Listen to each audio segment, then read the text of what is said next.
The night had swallowed Harrow's End whole, leaving only the faint rustle of corn stalks to fill the vast silence. Thomas Grady stepped cautiously into the heart of the oldest cornfield, the moonlight casting long, flickering shadows that danced like specters between the towering stalks. Each breath he took felt thick, heavy with the damp earth and the sharp tang of something ancient and terrible lurking beneath the soil. Whispers slithered through the corn, faint at first, like the murmur of leaves stirred by a gentle breeze. But as Thomas advanced, they grew louder, more insistent voices that clawed at the edges of his sanity. They called his name, pleaded, threatened, weaving a tapestry of dread that wrapped tight around his chest. The harvest spirit was near. His fingers brushed against the cold, weathered stone half buried beneath twisted roots and wilted vines, the sacrificial altar. Stains of crimson marred its cracked surface, fresh and glistening under the moon's pale gaze. The pact his ancestors had forged so long ago, binding the land to blood and sacrifice, pulsed with a malignant life. Thomas's heart hammered, each beat echoing the weight of generations.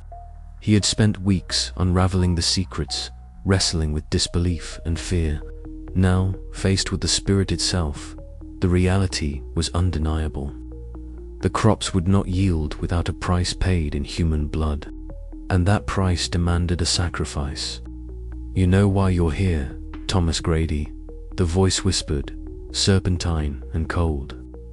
The shadows around the altar shifted, coalescing into a vague humanoid form, its eyes glowing faintly with an otherworldly hunger. The cycle must continue. One must fall so many may live. He swallowed hard, the taste of earth and iron filling his mouth. "Why me?" he whispered, his voice trembling. "Why must I be the one?" The harvest spirit's form rippled like smoke, the voice now a chorus of tormented souls bound to the soil. "Your blood carries the legacy. The pact binds you as it binds the land. To break it is to invite ruin." Memories surged unbidden, his father's stern warnings, Old Man Harrow's cryptic tales, Maggie's desperate hope. He thought of the village, the frightened faces, the empty homes, the whispers of those lost to the fields. And of Eli, his brother, whose faith in the old stories had driven them apart. A shiver ran down Thomas's spine as the whispers crescendoed into anguished screams, the cornfield trembling as if alive. The spirit demanded an answer. His thoughts fractured, torn between duty and survival, between sacrifice and rebellion. Could he offer himself to save the village, perpetuating a curse written in blood? Or could he defy the ancient covenant, risking annihilation but striving to free Harrow's End from its dark legacy? Suddenly, Maggie's voice broke through the storm of despair, clear and resolute in his mind. "There has to be another way, Thomas. We found the journal. We have the knowledge. You don't have to face this alone." He closed his eyes, drawing on her strength, the warmth of her belief amidst the cold shadows. The whispers faltered, as if sensing his wavering resolve. Opening his eyes, Thomas stepped closer to the altar, the night air thick with tension. The harvest spirit's gaze bore into him, waiting. "I will not let this curse define us," Thomas declared, voice steady despite the turmoil within. "I choose to end this no matter the cost." The shadows writhed, the whispers twisting into a furious roar. The ground shook beneath his feet, and the air grew electric with ancient power. Thomas felt the pulse of the land, the hunger of the soil, and the weight of his ancestors crushing down. Then, silence. The cornfields stilled. The harvest spirit's form dissolved into the mist, leaving only the faintest echo of a whisper, a promise or a threat yet to be understood. Thomas sank to his knees, breath ragged but spirit unbroken. The choice he had made would shape the fate of Harrow's End forever. The dawn was still hours away, and the shadows had not yet fully retreated. But, for the first time, hope flickered in the darkness, fragile, trembling light against the vast night. He would fight for his village. He would confront the legacy of blood and shadow. And whatever came next, he would face it with open eyes and a steadfast heart. As Thomas rose, the first faint hints of dawn brushed the horizon, casting a pale glow over the silent fields. The whispers had ceased, but their memory lingered, a haunting reminder that the harvest was far from over. The sky hung heavy and grey over Harrow's End as dawn broke on the day following the sacrifice. Thomas Grady stood alone in the heart of the oldest cornfield, the stalks around him bent and broken, trampled underfoot in the chaos of the night before. The sacrificial altar, a crude stone slab entwined with ancient symbols, lay empty now, its surface stained dark with fresh blood that had seeped deep into the soil. An oppressive silence weighed down the air, broken only by the faint rustling of leaves stirred by a cold, lifeless breeze. Thomas's breath came ragged, his chest tight with exhaustion and grief. Around him, the whispers that had haunted the village for weeks had finally ceased, replaced by a heavy stillness that seemed unnatural, as if the earth itself was holding its breath. The price had been paid, a sacrifice so profound that it had torn through the very fabric of the community. He lowered his gaze to the bloodied ground, the red stains a stark reminder of the horror endured, and the burden now carried by all who remained. Back in the village hall, a gathering of survivors huddled together in the dim morning light. Faces once alight with festival joy were now drawn and pale, etched with sorrow and fatigue. Maggie Ellis moved quietly among them, her gentle hands offering herbal teas and remedies meant to soothe trembling nerves and aching hearts. Her auburn hair caught the weak sunlight filtering through the cracked windows, and her kind eyes shone with both compassion and a fragile hope. Despite the overwhelming grief, she remained a pillar of strength, her knowledge of the old law offering a slender thread of comfort to those willing to grasp it. The hall was heavy with unspoken words and shared pain. Some sat in silence, staring blankly ahead, while others whispered prayers or clutched remnants of loved ones lost. The air was thick with the scent of earth, sweat, and smoke, a ghost of the rituals that had unfolded in the fields just hours before. Outside, faint echoes of the past seemed to linger, a sigh of wind through the broken stalks, a distant creak of a shutter, the soft murmur of a forgotten curse. Sheriff Daniel Crow patrolled the village streets at twilight, his sturdy frame casting long, distorted shadows beneath the flickering lanterns. His weather-beaten face was etched with lines of worry and weariness, and his usually gruff demeanor was softened by the weight of helplessness. He had done all he could to maintain order as panic had gripped the town, but the events had surpassed any law he could enforce. Now, he walked silently, the empty streets a stark reminder of the lives shattered and the community fractured. Each step echoed in the quiet, his hand resting near the holster, more out of habit than hope. The law had limits here, against ancient pacts, restless spirits, and the primal hunger of the land itself. Crow's mind wrestled with the futility of his role, yet he remained resolute. Protection meant more than enforcing rules. It meant standing guard in the face of a darkness that no badge could contain. Meanwhile, on the porch of the Grady farm, Eli Grady sat hunched against the chill evening air, his gaze fixed on the darkened expanse of the cornfields that loomed like silent sentinels beyond the yard. His hands trembled as he clutched a worn wooden cross, murmuring prayers in a voice barely above a whisper. The loss of friends, family, and the innocence of the village weighed heavily on him, his youthful faith shaken but clinging desperately to hope. Ela's eyes reflected the flickering light of a nearby lantern, haunted and wide as memories of the nightmare danced behind his lids. The whispered voices, the screams, the final moments of sacrifice, these would not simply fade. They were etched into the soil, into the air, into the very essence of the land he had known all his life. The future was uncertain, shadowed by fear, but somewhere deep within, a fragile spark of resilience flickered. Thomas returned to the village just as night fell, his form silhouetted against the dying light. Faces turned toward him, a mixture of relief, suspicion, and sorrow. The villagers saw in him both the burden-bearer and the man changed irrevocably by the horror he had faced. Words were scarce. None could capture the depth of what had transpired. Instead, they shared glances heavy with understanding and loss.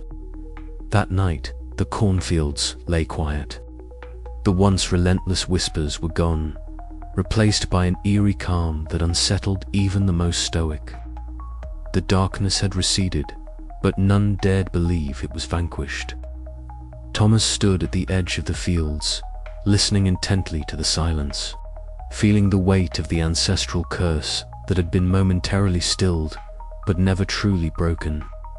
As the village drifted toward a restless sleep, the wind stirred faintly, carrying with it the faintest hint of a whisper. It was a sound not of reassurance, but of warning. A reminder that the harvest spirit's hunger remained patient, eternal, and waiting for the next cycle to begin. The scars of the harvest would never fully heal. The shadows within the cornfields held their secrets close, and the people of Harrow's End would forever carry the price of the whispers in their hearts. But amidst the dread and despair, a seed of hope endured, fragile, like the first green shoot breaking through the scorched earth after a storm, promising that perhaps, one day, the village might rise anew from the harvest of shadows. The first light of dawn crept slowly over the horizon, casting a pale glow over the cornfields that surrounded Harrow's End. For the first time in what felt like an eternity, the fields were quiet. No whispers rustled through the stalks, no eerie voices floated on the wind. Thomas Grady stood at the edge of his land, hands deep in the pockets of his worn jacket, eyes scanning the unmoving sea of corn. The silence was heavy, almost too heavy. Relief battled unease in his chest. The village was alive. The missing, unaccounted for, but at least no new horrors had claimed more victims in recent days. Yet the oppressive stillness clung like a shroud. Behind him, the village stirred awake. The scars of the recent horrors were etched deep into the faces of Harrow's End's survivors. Windows were shuttered, doors bolted with an urgency born of fear, but life persisted. Thomas turned away from the fields and made his way toward the town square, where the faint sounds of morning routines began to creep in. The clatter of pots, murmurs of cautious conversations, and the distant crow of a rooster. The harvest festival had long ended, but the shadow it cast remained. Inside a modest home near the center of the village, Maggie Ellis sat at a wooden table strewn with notes and the worn, leather-bound ancestral journal. The flickering candlelight illuminated her auburn hair, and the steady determination etched into her features. She traced the faded ink of the pact made generations ago, the grim covenant with the land that demanded a terrible price. Though the whispers had ceased, Maggie knew that the cost of survival was far from over. The journal held secrets, hints at rituals that could protect the village without feeding the malevolent spirit. But the path was uncertain, and the sacrifices already made weighed heavily on her heart. Thomas entered, his boots creaking softly on the wooden floor. Their eyes met, a silent exchange of shared grief and resolve passing between them. "We can't let our guard down," Maggie said quietly, closing the journal. The silence feels wrong, like it's holding its breath. We survived this storm, but the clouds haven't fully cleared. Thomas nodded, rubbing the back of his neck. I know. But what else can we do? We're still here. The fields are still standing. Maybe the worst is behind us. Maggie's gaze flickered with a mixture of hope and doubt. Maybe, but I'm going to keep searching. There has to be a way to end this, not just survive it. Outside, the village gathered cautiously for a meeting in the community hall.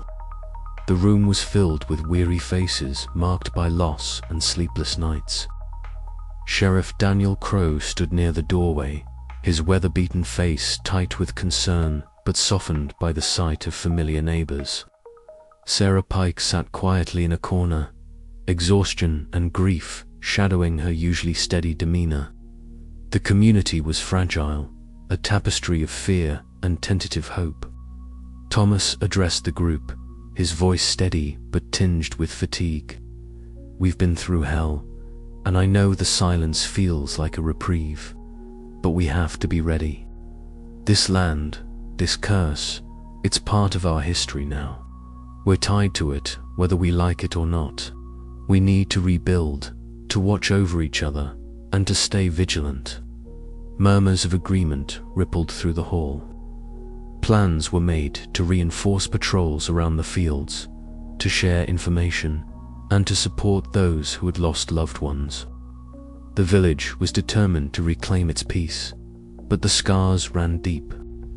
That night, under a sky thick with stars, Sarah Pike walked the edge of the village. The cold air bit at her skin, her breath a steady plume in the darkness. The fields stretched endlessly before her, silent and still. Suddenly, a faint rustle stirred the silence. Her heart jumped, muscles tensing as she scanned the shadows. But there was nothing, only the gentle sway of corn under a whispering breeze that wasn't really whispering at all. She exhaled slowly, a fragile hope settling in her chest, tempered by the lingering fear that the darkness was merely sleeping, waiting for its next moment to awaken. Back at the Grady farm, Thomas stood once more at the field's edge, gazing into the silent rows. The weight of his ancestors' choices pressed down on him. He had survived, but the cost was etched in every lost neighbor, every shattered family. The harvest of shadows had passed for now. But the uneasy peace reminded him that some darkness never truly dies. It waits, patient and hungry, beneath the surface. As the village slept, Thomas's thoughts drifted to the future. He would keep watch. He would protect his people. And if the whispers returned, he would be ready. For in Harrow's End, the land held its secrets tight, and the shadows were never truly gone. The air inside Old Man Harrow's study was thick with the scent of aged paper and dust, a tangible weight pressing down on Thomas as he stepped across the creaking wooden floor. The flickering candlelight cast dancing shadows on the walls, where shelves sagged under the burden of ancient tomes and brittle parchments. Harrow sat hunched behind a battered desk, his gnarled hands clasped tightly, eyes like storm clouds reflecting years of burden. "You must understand," Harrow began, his voice low and gravelly, "this pact we made. It was never meant to be broken, not truly. Our ancestors bargained with forces older than the land itself. The harvest spirit is bound to the soil, to the blood spilled in its name. Even if the sacrifices stop, the hunger doesn't die. It waits, it watches." Thomas felt a cold shiver trace his spine. The old man's words were not mere superstition. They were a somber truth carved into the very roots of Harrow's End. He glanced to Maggie, seated quietly nearby, her face drawn but resolute. "So, what then?" Thomas asked, voice rough with disbelief, yet tinged with a desperate hope. "Is there no end to this? No way to finally set things right?"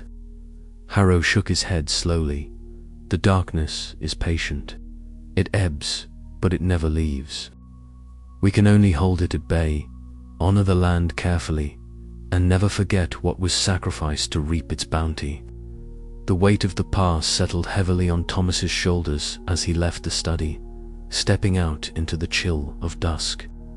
The cornfields stretched before him, their stalks silent and still under the fading blood-red sky. The usual whispering was absent, replaced by a haunting quiet that felt more menacing than any sound. He moved to the edge of the field, fingers brushing against the dry husks. The pact's shadow lingered here, an invisible presence pressing against his skin, reminding him of the cost that had been paid and the price yet to come. It was not just a memory, it was a warning.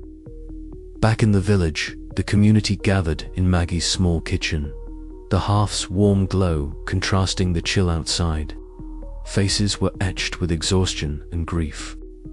The recent losses had hollowed the spirit of Harrow's End.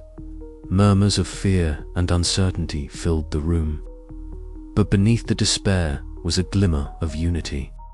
Maggie met Thomas's gaze across the circle, her eyes steady. They shared an understanding. Despite the darkness that had descended, they would endure. They must. That night, Thomas sat alone on his porch, the wind carrying faint whispers across the barren fields. Though silent, the atmosphere was heavy with an unseen presence, as if the land itself held its breath. He knew the harvest spirit was not gone, it was merely waiting, patient and hungry. With a deep breath, Thomas resolved to remain vigilant.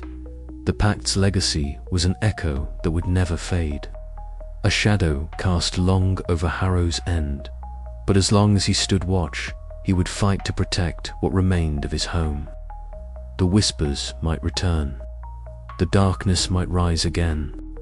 But so would the village scarred, fearful yet unbroken.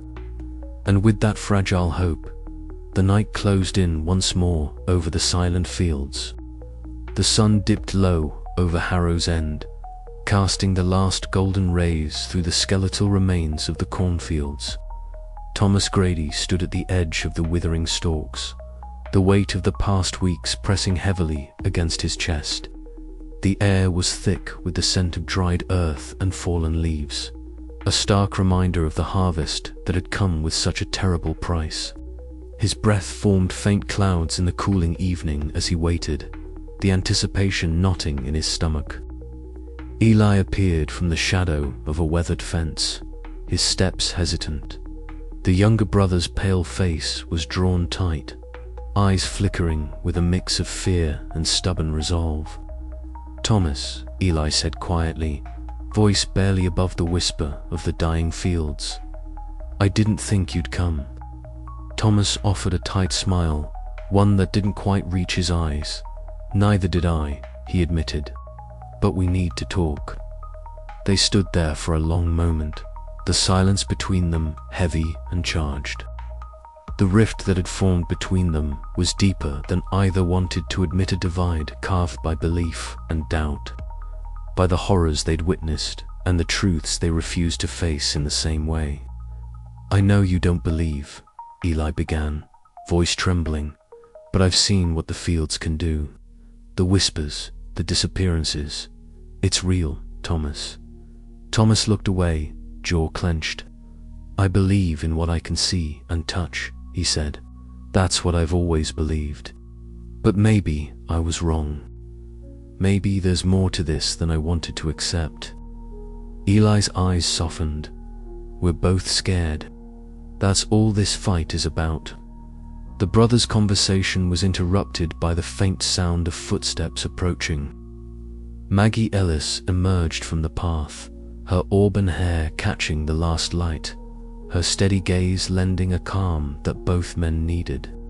"I'm glad you're talking," she said gently. "The village needs that, people coming together instead of tearing apart." Inside Maggie's small kitchen, a fire crackled in the stove, casting flickering shadows across the worn walls. She had invited a handful of villagers who, like her, hoped for a way forward beyond fear and suspicion. The heavy journal lay open on the table, its ancient script a beacon amidst the darkness. "The pact is broken," Maggie explained to the group, her voice steady but tinged with urgency. "But the legacy remains. We have to understand it if we want to heal." The villagers listened, some nodding slowly, others exchanging doubtful glances. The pain was fresh, and trust was fragile. "We can't forget what happened," Sarah Pike said softly, her voice breaking. "But maybe we can learn from it." Outside, the village wore its scars like a shroud. Boarded windows stood as silent sentinels to loss. Abandoned homes whispered of vanished families, and the streets echoed with memories too painful to voice aloud. Thomas walked through the ghostly stillness, each step a reminder of battles fought and lives forever changed. Later, in the dim light of the community hall, a meeting was called. The room was thick with tension, the air heavy with unspoken grievances. Old resentments flared as neighbors eyed one another with suspicion, the trauma having split the village along fragile fault lines.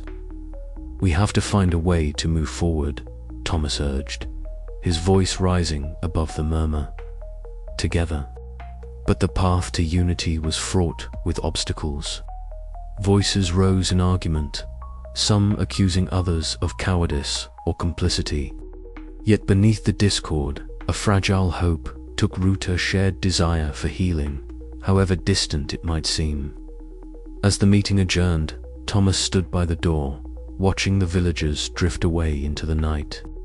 The fractured bonds of Harrow's End would take time to mend, but in the quiet determination of a few, there was a promise that the darkness might one day be held at bay.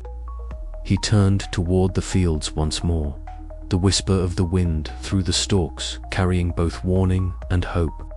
The harvest had ended, but the struggle for the village's soul was far from over.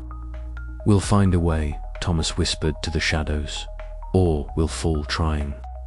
And with that, he stepped into the night, ready to face whatever came next.